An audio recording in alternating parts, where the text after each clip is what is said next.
Alright, so there's going to be zero gameplay music on this. I guess the soundtrack of this particular scene is copyright protected, so I read where you have to mute it. But you guys know I put out the video talking about the list that I had made, and Control has already fallen to defeat. Now, this is not going to be an in-depth, it's not even going to be a review per se. I'm just going to tell you what I thought of the game, tell you if you should play it or not. So basically, it's going to be an impressions slash play the shit or not. We're not going to get in depth, go into the whole review thing.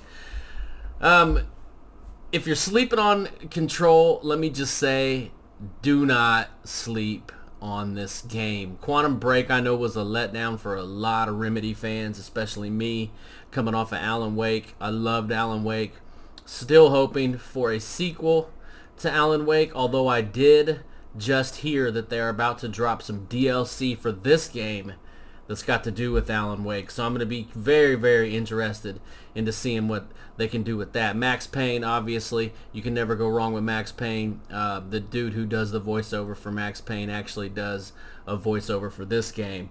Visually, this game looks absolutely stunning. I played it with ray tracing on. I believe the two top boxes checked at 1440p, high settings, bumped down the shadows to medium, and ran really, really, really good. So eventually towards the end, I think, well, when I would stream it, I would bump ray tracing off just to get those extra frames. So visually, the game's awesome. The guns, once you start upgrading your gun and you start getting these force-like powers, this game takes on a whole new likeness. I mean, you start being able to float through the air. You do this dash through the air.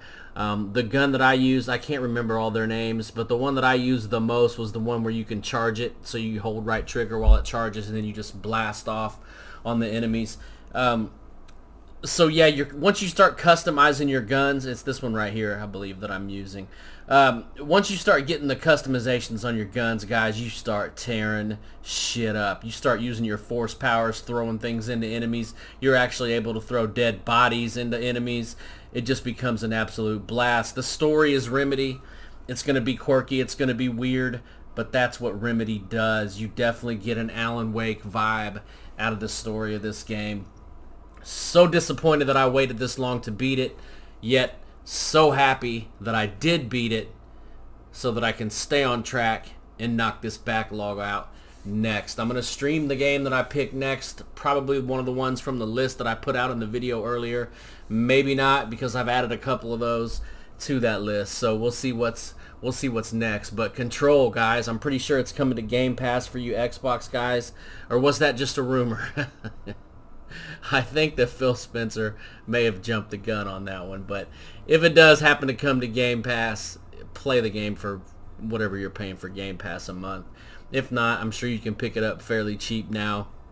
It's awesome. It's Remedy at its finest, and you could tell that they wanted to make a statement after that mess that was Quantum Break. So Control's done, guys. It's finished. Pick it up, play it, don't pass it up, especially if you're a shooter guy, especially if you're a Remedy fan of old, not of new. I consider that Quantum Break trash, the Remedy of new, and it's good to see that they went back to their roots. I'll be streaming the game that we're going to start next, probably today. I'm not sure on that, but we're just going to move on. We're going to keep chopping away at this list. I appreciate all you guys. Drop some comments. Let me know what you think about the game. If you played it and beat it, let me know if you plan on playing it. I'm going to let you guys go. Gotti360. Keep it gaming.